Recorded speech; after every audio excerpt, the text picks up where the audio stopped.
पश्चिम बंगाल चुनाव 2026 में सियासत अपने चरम पर है। इसी बीच प्रधानमंत्री नरेंद्र मोदी ने नेताजी सुभाष चंद्र बोस के ऐतिहासिक नारे को नए राजनीतिक अंदाज में पेश किया। चुनावी जंग को और तीखा कर दिया। आप मुझे वोट दीजिए, मैं आपको आजादी दूंगा। नमस्कार, आगाज टाइम्स देख रहे हैं आप। मैं हूं आपके साथ पलक शर्मा। पश्चिम बंगाल विधानसभा चुनाव 2026 के दूसरे चरण से पहले सियासी पारा चरम पर पहुंच चुका है, जहां इसी बीच प्रधानमंत्री नरेंद्र मोदी ने चुनावी रणनीति में एक ऐसा भावनात्मक और ऐतिहासिक मोड़ दिया है जिसने पूरे राजनीतिक माहौल को नए आयाम पर उतार दिया है। उत्तर 24 परगना के ठाकुर नगर में आयोजित एक विशाल रैली में उन्होंने स्वतंत्रता सेनानी सुभाष चंद्र बोस के प्रसिद्ध नारे तुम मुझे खून दो मैं तुम्हें आजादी दूंगा को एक नए संदर्भ में ढालते हुए कहा, आप मुझे वोट दीजिए, मैं आपको आजादी दूंगा। ये बयान केवल एक चुनावी जुमला नहीं है, बल्कि बंगाल की ऐतिहासिक चेतना और भावनात्मक जुड़ाव को साधने की एक सोची समझी रणनीति के रूप में देखी जा रही है।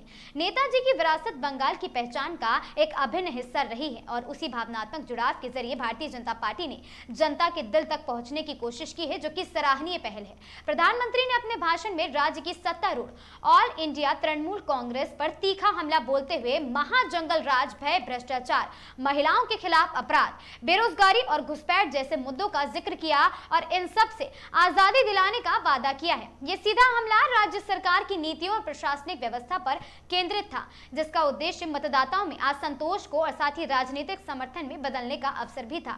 इस चुनाव में मतुआ समुदाय एक बार फिर निर्णायक भूमिका में नजर आ रहा है। ठाकुर नगर में आयोजित रैली और मंदिर दर्शन के जरिए प्रधानमंत्री ने इस समुदाय से भावनात्मक जुड़ाव मजबूत करने की कोशिश की है। उन्होंने मतुआ समाज को नागरिकता और अधिकारों की गारंटी देने का आश्वासन दिया है, जो लंबे समय से राजनीतिक विमर्श का केंद्र रहा है।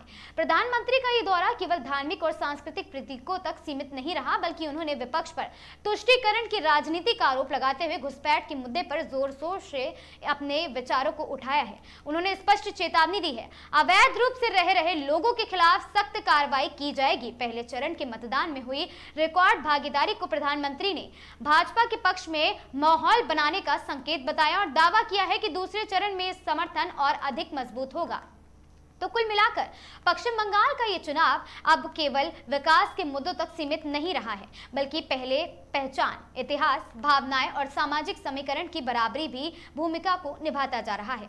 बंगाल की सियासत में अब हर बयान, हर रैली और हर नारा चुनावी दिशा तय कर रहा है। वोट दो, आजादी लो या ये नया राजनीतिक नारा कितना असर दिखाएगा, ये तो आने वाले चरणों में साफ हो जाएगा। वीडियो पसंद आया हो, जानकारी रोचक लगी हो तो वीडियो को लाइक, शेयर और चैनल को सब्सक्राइब करना बिल्कुल ना भूलें। मैं थी आपके साथ पलक शर्मा।